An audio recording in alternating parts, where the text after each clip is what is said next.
Thank you. Hare Krishna Govind Bhavna को। तो हरे Krishna. I hope कि सभी लोग को थोड़ा क्लियर हुआ होगा। तो जैसे मार्क्स, ऐसे जब पूंजीवाद अमेरिका जैसे कंट्रीज में पूंजीवाद था ना, तो जो अमीर लोग हैं वही उन्हीं के पास सब कुछ है, सारा ऑथोरिटी, पैसा, पावर। तो देन फिर क्या हुआ? ऐसा होने से फिर एक एक जो कंसेप्ट निकल के आया जैसे मार्क्स वगैरह का था साम्यवाद। इसमें क्या था कि ये टोटली मतलब हर व्यक्ति, ये जैसे था कि अभी क्लासिफिकेशन नहीं होगा, है ना। मतलब वर्गीकरण जो समाज में है कि एक इंटेलेक्चुअल क्लास है, उसको बहुत सैलरी मिल रही है और शोषण हो रहा है, पूंजीवाद है, सारा कुछ इनके इनको ज्यादा ध्यान में रख के जो पैसे वाले लोग हैं उनको ध्यान में रख के सारा कुछ बन रहा है और वो एक्सप्लॉइट कर रहे हैं। तो इससे बचाने के लिए, यानी इस एक्सप्लॉइटेशन से बचाने के लिए ये ये डिसाइड, मतलब ये जैसे ये साम्यवाद कंसेप्ट आया, इसमें क्या है कि सब सब कुछ बराबर है ना, सबको कोई क्लासिफिकेशन ही नहीं होएगा, है ना। ऐसा नहीं है कि कुछ मतलब कोई कोई भी कार्य कर सकता है इस तरीके से, समझ रहे। तो इस तरीके से कोई क्लासिफिकेशन नहीं रहेगा, तो ये और सब मतलब गवर्नमेंट हर चीज की अथॉरिटी होगी, है ना। गवर्नमेंट ही सब कुछ होगी, वो दे आर लाइक भगवान वल्ली, है ना। तो इस तरीके का कंसेप्ट आया। इसमें समस्या, जैसे शिला प्रभुपाद जी दो बहुत मेजर प्रॉब्लम बता रहे हैं, सुनने में तो ये बहुत अच्छा लगता है ना। बट सबसे पहला प्रॉब्लम यही है कि अल्टीमेटली क्लासिफिकेशंस को हटाया नहीं जा सकता है ना? क्योंकि हर व्यक्ति का अपना साइको फिजिकल नेचर है। अगर हम किसी भी समाज में, जैसे कई बार लोग बोलते हैं कि हिंदू धर्म, सनातन धर्म ये बहुत बेकार है क्योंकि यहाँ पे ब्राह्मण क्षत्रिय वैश्य शूद्र का कंसेप्ट है। बट भगवान तो बोल रहे चतुर्वर्णम मया सृष्टम गुण कर्म विभागसा। तो ये किसके द्वारा चतुर्वर्णम मया सृष्टम, इसको क्या करा है? मैंने करा है। और कैसे करा है? गुण और कर्म के बेसिस पे। तो हर सोसाइटी में संभव ही नहीं है कि ये क्लासलेस सोसाइटी हो। जैसे मतलब इंटेलेक्चुअल क्लास भी हर जगह है, इंटेलेक्चुअल या भी क्लास देखा जाए तो उसी तरह एडमिनिस्ट्रेशन, है ना। तो इंटेलेक्चुअल क्लास डायरेक्शन देने वाले ब्राह्मण, एडमिनिस्ट्रेशन मैनेजमेंट, है ना, क्षत्रिय, वर्कर क्लास और बिजनेस क्लास, तो ये चार तरह के लोग रहेंगे। बट समस्या ये वही प्रभुपा जी बता रहे कि कृत्रिम तरीके से आर्टिफिशियली हम किसी इक्वल नहीं कर सकते। डेफिनेटली सब इक्वल्स हैं, बट किस बेसिस पे? क्योंकि सब आत्मा है ना। अगर इस बात को समझे तो सब आत्मा है। बट अगर हम शरीर के बेसिस पे नहीं इक्वल कर सकते, हम कितना भी, अगर माताएं हमारी, है ना, वो कितना भी लड़के जैसा वस्त्र पहन ले, है ना, बट लड़का तो नहीं बन सकती, भले वो कितना भी करे कि हम किसी से कम है क्या, लड़के जो कर रहे हैं एक्चुअली ये फीलिंग ही हम डेवलप कर रहे हैं। इसका मतलब ही कि हमारे अंदर इंफीरियरिटी कॉम्प्लेक्स है, हम अपने आप को कम आकर हैं। इसीलिए हम, जैसे अगर स्त्रियां हैं वो लड़कों जैसा वस्त्र पहन के, है ना, और ये जब बोल रही हैं कि हम लड़कों से कम है क्या, इसका मतलब कि वो अपने आप को कम आ कर रही हैं, है ना। अपने आप को कम आ कर रही हैं, इसलिए वो कॉपी करना चाह रही हैं कि हम भी वैसे ही हैं। आप जो हो, आप हो, वो जो है वो है। कोई किसी को कॉपी करने की क्या ही आवश्यकता है ना। सभी का अपना अपना साइको फिजिकल नेचर है, सभी का अपना अपना स्वभाव है। उसके हिसाब से हर कोई अपना कार्य कर रहा है ना। तो कोई किसी से कम है ही नहीं, ऐसा सोचने की आवश्यकता नहीं। बट किस स्तर पे? आत्मा के स्तर पे, है ना। आत्मा के स्तर पे हर कोई सेम है। आध्यात्मिक नींव के स्तर पे अगर हम लोग बात करें तो सभी सेम है। तो भौतिक दृष्टि से सभी को एक फॉर्म पे आना, ये वास्तव में संभव नहीं है। अगर मटेरियली सब लोग एक हो जाएं, संभव नहीं।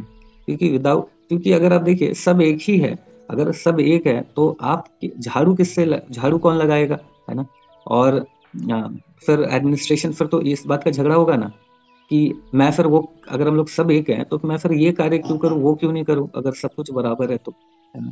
तो तो ये कभी ये सक्सेसफुल होगा ही नहीं, क्योंकि हर व्यक्ति जब तक अपने साइको फिजिकल नेचर के हिसाब से कार्य नहीं करे, है ना। जैसे कई सारे क्या मोस्टली लोग अपने जॉब में असंतुष्ट ही रहते हैं। और सबसे बड़ी बात है कि salary one of the reason छोटा सा हो सकता है। बट जो सबसे इम्पोर्टेंट रीजन यही है कि वो अपने साइको फिजिकल नेचर के हिसाब से एंगेज नहीं है। जिसका ब्राह्मण नेचर है, अगर वो बिजनेस करेगा, वो बेचारा कर ही नहीं पाएगा, है ना। वो उधार दे दे के सबको, जो भी हुआ सब बांटता चला जाएगा, है ना। उसको उसका स्वभाव ही नहीं है, उसका स्वभाव है करुणा, दया, ये सारी चीजें हैं, वो मैनेज नहीं कर पाएगा, है ना। क्षत्रिय है, वो उसको अगर बोला जाए कि आप वर्कर क्लास जैसा काम करो, वो कर ही नहीं पाएगा। फिर वो कुछ बोलेगा, पता चले उसी को पीट दिया पकड़ के, लेकिन तो सभी का फिर वो जो जो उनका साइको फिजिकल स्वभाव है, उसके बेसिस पे इंगेज करना तो बहुत जरूरी है। लेकिन ये इंगेजमेंट ये इंगेजमेंट ये अल्टीमेट इंगेजमेंट नहीं है, समझ रहे हो? ये बहुत इंपॉर्टेंट हो जो मानते हैं आप लोग, तो ध्यान समझ रहे होंगे इस बात को, मैं फिर भी emphasize इस पे कर रहा हूँ कि देखिए, ये सब कब मैटर नहीं करेगा ना, जब हमारा गोल एक हो, कि हमारा गोल आध्यात्मिक आध्यात्मिक प्रगति है। अगर इस आध्यात्मिक प्रगति को गोल समझ के अगर हम कार्य करना शुरू करेंगे तो बहुत फर्क नहीं पड़ता है। जैसे देखिए कि मंदिर में भी अलग अलग तरीके की सेवाएं होती हैं, कोई सेशन दे रहे हैं, कोई सेशन, कोई अलग गोविंदास संभाल रहे हैं, कोई कुछ कर रहे हैं, कोई अलग अलग एक्टिविटीज कर रहे हैं, है ना। तो बहुत ज्यादा समस्या कब नहीं आती है, जैसे शिला प्रभा जी बता रहे कि उसी समय में कोई व्यक्ति कोई व्यक्ति बुक को एडिटिंग कर रहा है, कोई व्यक्ति जाके फूड फॉर लाइफ कर रहा है, कोई व्यक्ति सबसे जप करा रहा है, तो अलग अलग सेवाएं उस समय भी कर रहे थे, है ना। और हर व्यक्ति संतुष्ट है। क्यों संतुष्ट है? क्योंकि अल्टीमेट गोल सिर्फ यही कार्य करना नहीं है। अल्टीमेट गोल सिर्फ यही यही सबसे बड़ा काम नहीं है कि हाँ बस समाज में रहो कैसे, वो इम्पोर्टेंट नहीं है। ये तो जस्ट अल्टीमेटली पार्ट है, हमारे जीवन का एक छोटा सा पार्ट है कि ठीक है ना।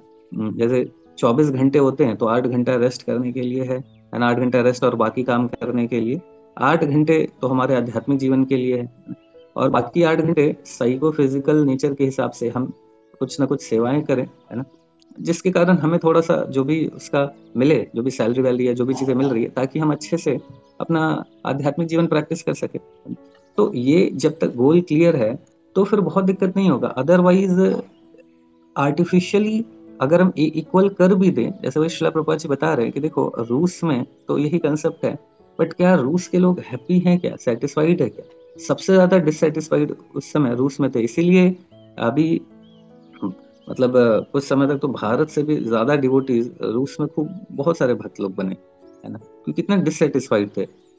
तो ये आर्टिफिशियली जब तक एक हायर पर्पस और एक हायर टेस्ट नहीं मिलेगा, तब तक हम लोअर टेस्ट के बेसिस पे नहीं सबको इक्वल कर सकते हैं, है ना। अगर उसको कर देंगे तो डेफिनेटली वो फिर तो झगड़ा होगा ही ना, कि हम ये कार्य क्यों करें, वो कार्य क्यों करें, ऐसा क्यों, ये मेरे साथ ऐसा क्यों, है ना। तो हम आर्टिफिशियली सबको इक्वल तो नहीं कर सकते। डेफिनेटली जिसको जिस तरीके का जिसको काम दिया जा रहा है उसके हिसाब से उसको कुछ फैसिलिटीज दी जाती है ताकि उस कार्य को बेहतर तरीके से कर सके। तो इन चीजों को हम इक्वल नहीं कर सकते। अगर मान लीजिए कोई रोड पे कार्य कर रहे हैं, आप उनको चाह के भी एसी नहीं दे सकते, लेकिन जो डॉक्यूमेंटेशन कर रहे हैं, पेपर वर्क कर रहे हैं, है ना, अभी गर्मी का टाइम है, तो उनको आपको एसी देना पड़ेगा, नहीं तो वो फिर क्या होगा, वो सारा पेपर वर्क पे मान लीजिए कोई कर रहा है तो वो पसीने से पता चला पेपर ही सारा गीला हो जाएगा, तो वहां पे लगाना पड़ता है ना। तो इस तरीके से या फैन है ना, एसी और फैन हो जो भी हो, मतलब कुछ तो उसको फैसिलिटी देनी होगी क्योंकि वो ऐसा कार्य कर रहा है ना। तो मतलब लेकिन ये मैटर ही नहीं करेगा जब लोग आध्यात्मिक रूप से संतुष्ट हैं, क्योंकि ठीक है ये जस्ट एक छोटा सा पार्ट है, वो सोच के करेंगे। लेकिन अगर यही अल्टीमेट है ना, इसी से सारा सुख डेराइव करना है, तो व्यक्ति तो परेशान होगा कि मेरे साथ ऐसा क्यों, उसके साथ वैसा क्यों, है ना। तो ये श्रील प्रभुपाद जी इसी चीज को एक्सप्लेन कर रहे हैं। दूसरा जो प्रॉब्लम बताया कि जैसे अगर साम्यवाद की भी बात करें, तो हर कुछ स्टेट से बिलोंग करता है, सब कुछ स्टेट का है, बट स्टेट का जो रिप्रेजेंटेटिव कौन है? Prime minister. तो अगर वो व्यक्ति कंप्लीट व्यक्ति नहीं है, मतलब आत्मसंतुष्ट नहीं है, तो वो तो एक्सप्लॉइट करेगा ही ना। जैसे शिला प्रभुपाद जी वही के बता रहे प्राइम मिनिस्टर का कि वही पद का दुरुपयोग, अभी तो सभी लोग उसी के लिए कार्य कर रहे थे, लेकिन वो खुद अगर एक, जैसे शिला प्रभुपाद जी बता रहे कि आप देखो रूस में सभी लोग उनके प्रधानमंत्री ही रिप्रेजेंटेटिव स्टेट का उसके लिए कार्य कर रहे थे, बट कुछ समय के बाद एक प्रधानमंत्री को हटाना पड़ गया, दूसरा कोई बना, उसको भी हटाना पड़ जा सकता है। क्यों? क्योंकि वो व्यक्ति अगर वो जो व्यक्ति भी आध्यात्मिक रूप से अगर वो नहीं सेटिस्फाइड है, आत्मसंतुष्ट नहीं है, तो एक्सप्लॉइट करेगा ही करेगा, है ना। तो ये बंद नहीं किया जा सकता है। लेकिन भी प्रभुपाद जी बता रहे कि ये Krishna international society for Krishna consciousness में आप लोग क्यों मुझे इतना रिस्पेक्ट देते हो, है ना, आप लोग आप सेवाएं करते हो, मुझे इतना रिस्पेक्ट दे रहे हो, हर चीज मुझे बेटर तरीके का दे रहे हो, उसका रीजन क्या है? क्योंकि आपको पता है कि मैं मतलब मेरा मेरा जो सुख है इन चीजों पर डिपेंडेंट नहीं है, मैं भगवान की भक्ति से संतुष्ट हूँ, है ना। जैसे शिला प्रभुपाद जी बता रहे हैं कि भारत में अन्य योगी लोग हैं, वो इतनी तपस्या करते हैं, है ना, उनको कोई बोले कि मैं आपको 2 बोरा चावल दूंगा तो हंसेंगे, है ना, अगर उनको बोला जाए योग छोड़ दो, तो उनके लिए मैटर ही नहीं करता है, they are getting that higher test, है ना। तो पहला प्रॉब्लम तो ये है कि कृत्रिम रूप से सबको इक्वल नहीं कर सकते, और दूसरा कि सेंटर केंद्र में ये सारे लोग किसको केंद्र में रख के कार्य करेंगे, वो व्यक्ति जो केंद्र में है उसका इम्पोर्टेंट है कि वो व्यक्ति भगवान का सच्चा अगर भक्त है, प्योर डिवोटी है, और वो या और भगवान है ना, बेसिकली सेंटर में कौन होना चाहिए, है ना। हम लोग यही कहते हैं ना कि सेंटर में तो भगवान होना चाहिए, भगवद गीता भी इसी बात को बताती है। अगर भगवान सेंटर में है और कोई रिप्रेजेंटेटिव है और वो अच्छे से भक्ति कर रहे हैं, सेल्फ सेटिस्फाइड है, तो फिर क्या होगा कि वो भी एक्सप्लॉइटेशन नहीं करेंगे। बट एक नॉर्मल व्यक्ति तो बहुत मुश्किल है कि कुछ समय तक हो सकता है करप्शन ना करे, बट ग्रेजुअली, है ना, धीरे धीरे फिर वो भी चीजें होने लगेंगी। जैसे हमारा भारत ही जब आजाद हुआ तो हमने तो यही सोचा ना कि हमारे अपना सरकार बनाएंगे, है ना, अपने सरकार बनाएंगे, कोई एक्सप्लॉइटेशन नहीं होगा, सब कुछ बढ़िया हो जाएगा। कितना अच्छा अच्छा सपना देखा गया था, है कि नहीं। लेकिन अभी जो चीजें बनी, जैसे मैंने कई बार ये भी चीज शेयर किया है कि मैं इलेक्ट्रिसिटी बोर्ड में था, तो मैं देखता था कि जो अंग्रेजों के टाइम पे जो टावर्स वगैरह बनाए गए बिजली के, वो इतने स्ट्रांग है कि अभी तक साइक्लोन कितने सारे आ गए झेल लिया उन्होंने। बट हमारे देशवासी कॉन्ट्रैक्टर के द्वारा बनाए गए वो एक साइक्लोन नहीं झेल पाते हैं। कई सारे बिल्डिंग्स अभी जो वो बना के गए, है ना, वो अभी तक चल रहा है। हमारी तो बिल्डिंग्स टूट के बराबर हो जाती है ना। तो हम तो यही सोचे, हम भी अगर अपनी बात करें तो हमने भी तो यही सोचा था ना कि भारत जब आजाद हो जाएगा तो सब भारत को सेंटर में रख के कार्य करेंगे। और ऐसा नहीं है, लोगों ने सोचा भी था, यही सोचा भी था कि हम लोग इसी तरीके से कार्य करेंगे। बट प्रॉब्लम क्या है कि जब तक हम आत्मा जब तक हम संतुष्ट नहीं है, तो चाहे नहीं चाहे वो एक्सप्लॉइटेशन करे बिना रह ही नहीं सकते। क्योंकि हर व्यक्ति को सुख चाहिए ना, आनंद चाहिए, उसी आनंद की खोज कर रहा है। उसको नहीं मिलता है तो हाथ पैर बेचारा मारेगा ही मारेगा, और इधर उधर फिर मारता है तो फिर मतलब कई बार वो अंडर धर्म के मारता है, फिर उससे भी नहीं संतुष्ट होता है तो सोचता है ठीक है थोड़ा कुछ उल्टा पुल्टा कार्य करके ही कुछ आनंद प्राप्त हो जाए। तो एनी हाउ बेचारा हाथ पैर तो मारेगा ही, लेकिन अगर सच में संतुष्ट है तो फिर फर्क नहीं पड़ेगा, है ना। तो भारत में भी हम लोग भी देखे आजादी, कितने सारे सपनों को लेके हम आजाद हुए थे, बट अभी क्या है ना। पहले बोलते थे 100 में 80 बेईमान, अब बोलते 100 में 99 बेईमान। लेकिन हम सभी हार्डली, हम लोगों को, हम सभी रह रहे, हमें भी पता है कि हार्डली हम किसी ऑफिस में जाए कोई काम कराने के लिए, और कोई अगर एक व्यक्ति मिल जाए, है ना, जो बात रिश्वत वगैरह की नहीं करे, तो बड़ा आश्चर्य होता है हम लोगों को, है ना, कि मतलब बड़ा आश्चर्य है ना। नहीं तो कोई एक छोटा सा काम, ड्राइविंग लाइसेंस बनाने से लेके इसका मतलब हर जगह ऐसे लोग मिल जाते हैं जो या तो आप दो, या तो फिर आपको इतना टफ कर देंगे कि आप फिर परेशान हो जाओगे, या तो अगर खूब सारा समय है। तो मतलब ये सारी चीजें क्यों है ना, इतना एक्सप्लॉइटेशन, इतना सारा क्यों है। हम तो यही सोच के तो हम नहीं अपने देश को आजाद कर रहे थे, ये सोच के कर रहे थे, बट क्यों ये फेल हो गया ये सारा, है ना। फेल इसीलिए हो गया क्योंकि जब तक भगवान सेंटर में नहीं है तब तक संभव नहीं है। क्योंकि लोगों को लगता है ना, अरे यार हम तो देश के लिए कार्य कर रहे हैं, है ना, देश के लिए कार्य कर रहे हैं, और देश के लिए कार्य कर रहे हैं, और देश को तो रिप्रेजेंट कर रहे हैं हमारे नेता लोग, वो तो अच्छे से खा रहे हैं, तो फिर हम क्यों नहीं खाएं, है ना, वो जब खा रहे हैं तो ये सारी चीजें तो रहेंगी जब तक कि हम भगवान को सेंटर में नहीं रखेंगे। ठीक है, तो ठीक है, फिर यहाँ पे रुकते हैं। किसी का कुछ प्रश्न है तो पूछ सकते हैं।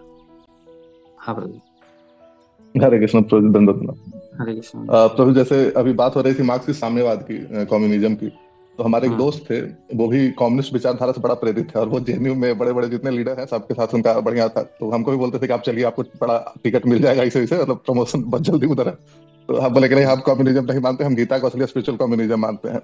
आप लोग हाँ बाद में ऐसा बोलते हैं कि रियल कम्युनिज्म तो भगवत गीता ही सिखाती है, कि मतलब ईशावास्यम इदम सर्वम, कि सब चीज भगवान को बिलोंग करता है, कुछ भी हमारा यहाँ पे नहीं है। तो वो उस समय उनको लगता था कि अरे मतलब वो है खाली भगवान भगवान करते हैं।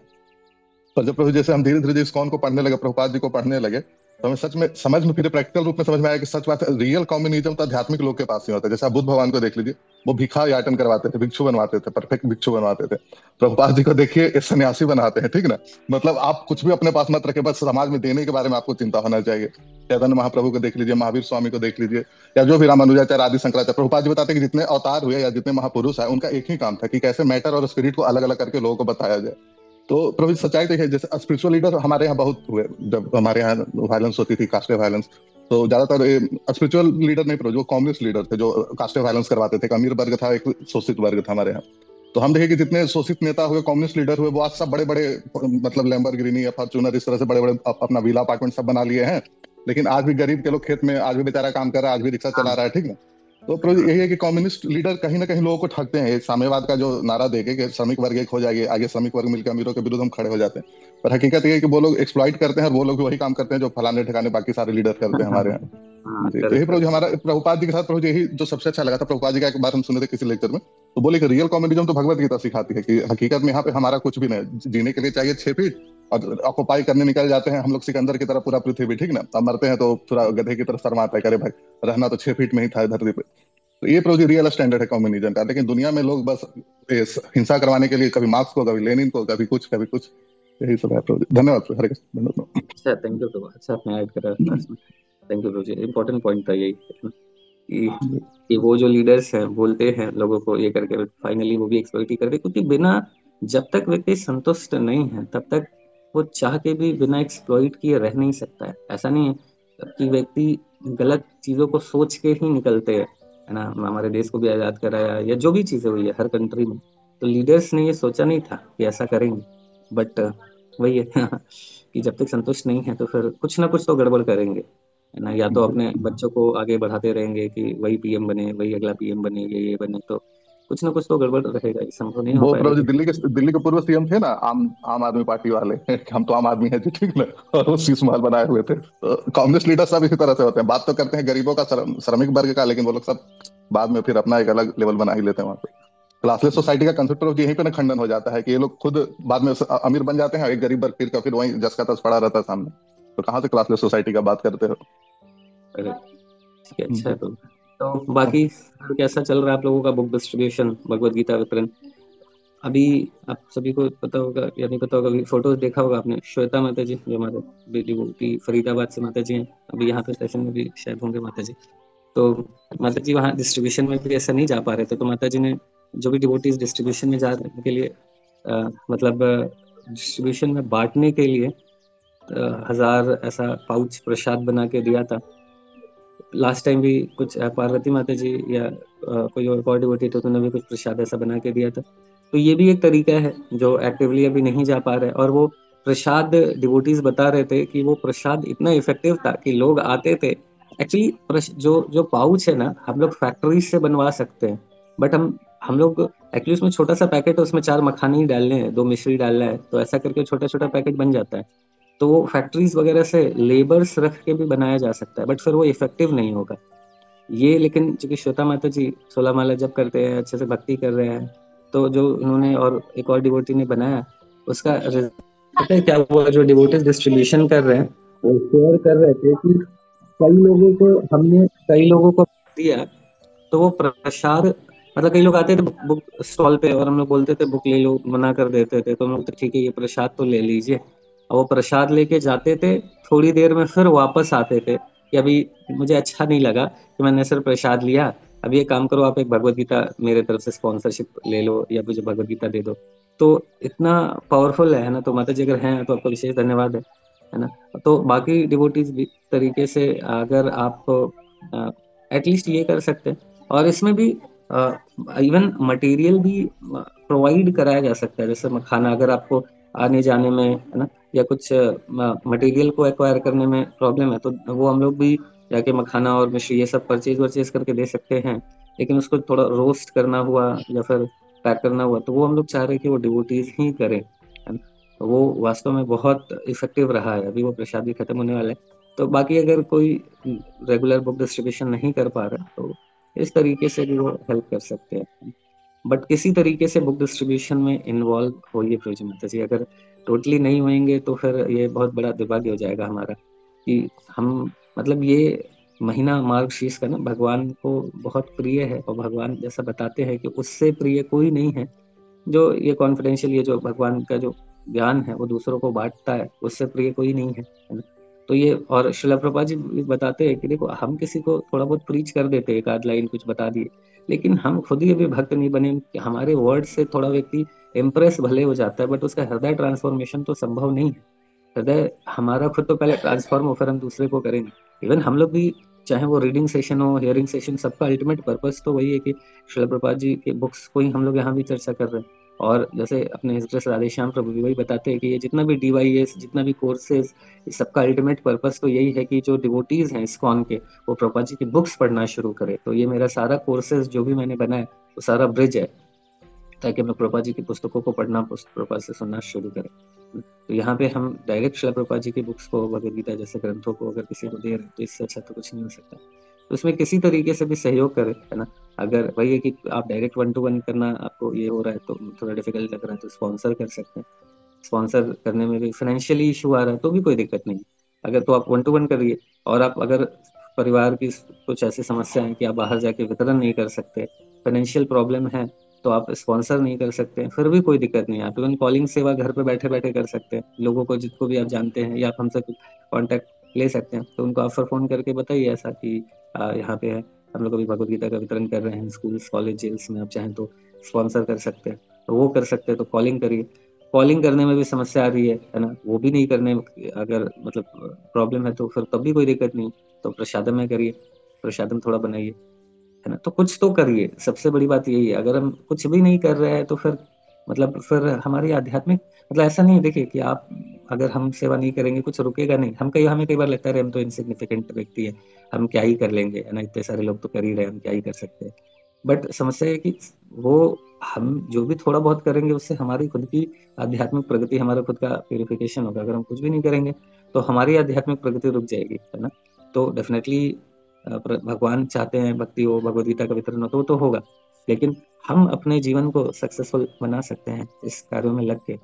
और जैसा हम एक ही अल्टीमेटली भगवान, देखिए कितने लोगों को भगवद गीता मिलना है, कितने लोग को प्रसादम मिलना है, कितने लोग को भगवद गीता पढ़नी है, भक्त बनना है, ये सारा चीज फिक्स है।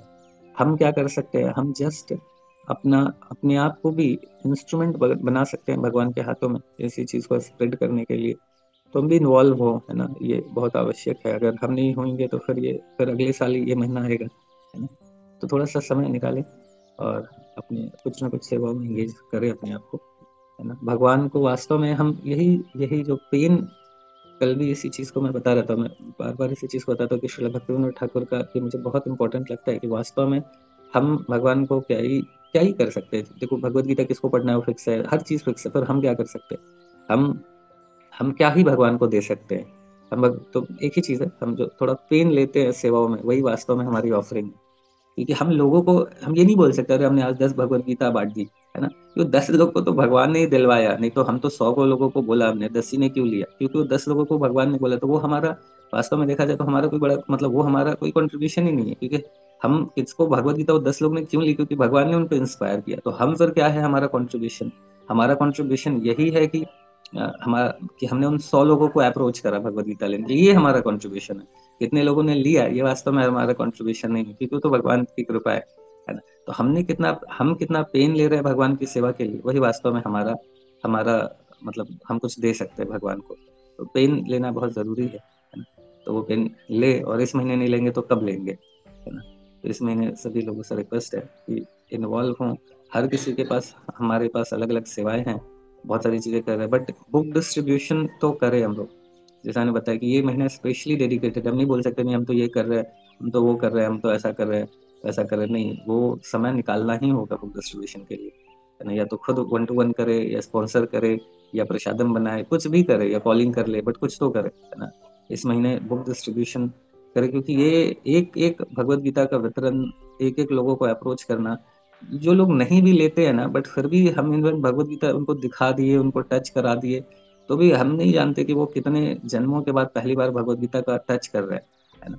तो कुछ भी वेस्ट नहीं है यार, है ना, कुछ भी वेस्ट नहीं है। इवन बाकी लोगों के लिए भी बहुत बड़ी बात है, और हमारे लिए भी, है ना। इसको प्लीज थोड़ा सा प्रयास करिए सभी लोग, ठीक है।